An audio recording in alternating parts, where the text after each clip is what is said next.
Hello children, good morning. Welcome to 2021-22 session. This is Hindi class.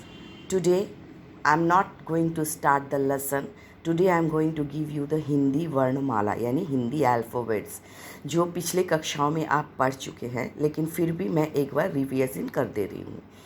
Hindi की वर्णमाला में दो प्रकार के वर्ण होते हैं। जैसा कि आप सबको पता है, हिंदी वर्णमाला दो प्रकार के होते हैं, स्वर वर्ण और व्यंजन वर्ण।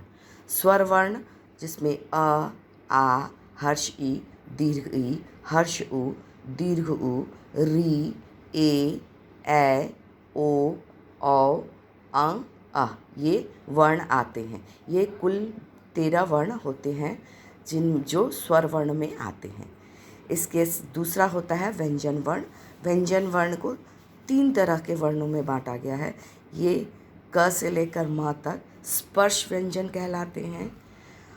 य, र, ल, व अंतस्थ व्यंजन कहलाते हैं और तालव्य श, मूर्धन्य न, स, दंत स और ह ऊष्म व्यंजन कहलाते हैं।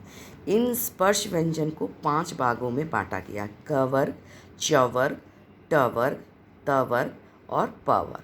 इन हर वर्ग में 5-5 वर्ण आते हैं: क, ख, ग, घ, अंग, च, छ, ज, झ, ञ, ट, ठ, ड, ढ, मूर्धन्य न, त, थ, द, ध, न, प, फ, ब, भ, म। ये सभी स्पर्श व्यंजन कहलाते हैं। इनका ये जो 5वां वर्ण होता है, ये पंचम वर्ण होते हैं जो अंग इसका प्रयोग अंग की मात्रा या य की मात्रा में प्रयोग किया जाता है। इसके अलावा अंतस्थ व्यंजन य, र, ल, व और ऊष्म व्यंजन तालव्य श, मूर्धन्य स, दंत स और ह कहलाते हैं। छत्र ज्ञ संयुक्त व्यंजन कहलाते हैं। छत्र ज्ञ श्र को लिखने के लिए इस तरह का प्रयोग किया जाता है: छ के लिए क प्लस मूर्धन्य स, त्र के लिए त प्लस र, ज्ञ के लिए ज प्लस ञ और श्र के लिए श प्लस र। इस तरह से प्रयोग कर जब हम वर्ण विच्छेद करेंगे तब इस तरह से इन वर्णों की जगह इसका प्रयोग किया जाएगा। इसके बाद आते हैं हम स्वर के भेद। स्वर के कितने भेद होते हैं? तो स्वर के 3 भेद होते हैं: ह्रस्व स्वर, दीर्घ स्वर और प्लुत स्वर। ह्रस्व स्वर मतलब छोटी की मात्रा, जिसे आप लोग कहते हैं छोटी, लेकिन इसे हर्ष्व कहा जाता है और बड़ी की मात्रा को दीर्घ स्वर कहा जाता है। और प्लुत स्वर अंग्रेजी के एस अल्फ़ाबेट के साथ इस स्वर का उच्चारण होता है। चलिए देखते हैं किस तरह से इन स्वरों का प्रयोग किया जाता है। ह्रस्व स्वर ये संख्या में 4 हैं: अ, हर्ष ई, इसे छोटी ई नहीं कह के हर्ष ई, हर्ष उ, री और इसके उच्चारण में कम समय लगता है। इसे तुरंत के तुरंत इसे उच्चारित किया जा सकता है। सेकंड होता है दीर्घ स्वर। दीर्घ स्वर 7 होते हैं: आ, दीर्घ ई, दीर्घ उ, ए, ओ, औ और इसके उच्चारण में ह्रस्व स्वर से 2 गुना समय लगता है।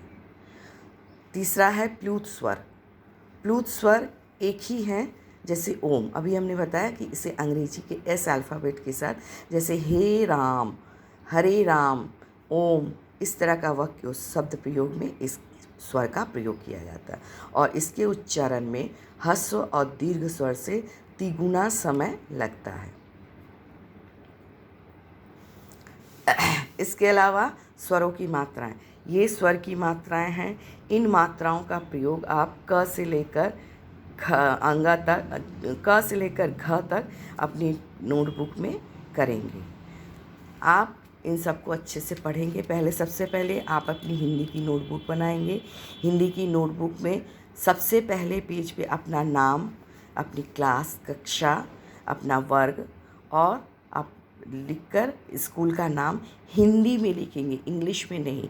फ्रंट पेज में इंग्लिश में लिखना है और जब आप लेसन शुरू करेंगे, वर्णमाला शुरू करेंगे, तो वहाँ पर आपको अपना नाम हिंदी में लिखना होगा।